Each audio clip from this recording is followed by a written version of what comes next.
Hi everyone, and welcome to another video. Today I'll show you how to unlock a phone without spending any money. That's right, absolutely free. I'll guide you step by step on how to unlock any smartphone, no matter the brand. First, let's understand that there are three types of unlocks. Network unlock. This allows you to use your phone with any SIM card from any service provider in any country. Factory reset protection or Google account lock. This is useful if you bought a phone that has a cloud-based lock from the previous owner. Passcode unlock.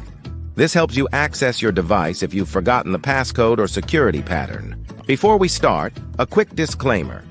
We will only use legal methods and no hacking tools.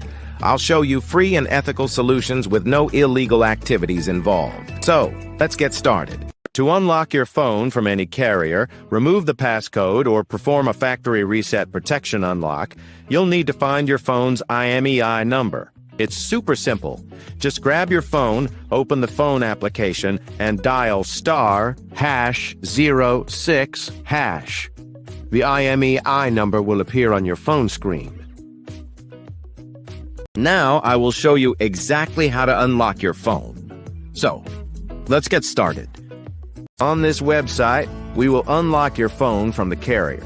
You only need to provide some information, including the exact phone model, the IMEI number, the number we obtained earlier by dialing *#06#, and the email address where you will receive the notification that your phone has been unlocked. For the factory reset protection unlock, you will need to access this website. Here, you will need to complete a form with your phone model, IMEI number, and email address. To bypass the screen lock pattern, password, or PIN on your phone without losing data, you can use this free service on this website. I hope you enjoyed this video. Please don't forget to share, comment, and subscribe. See you in the next one.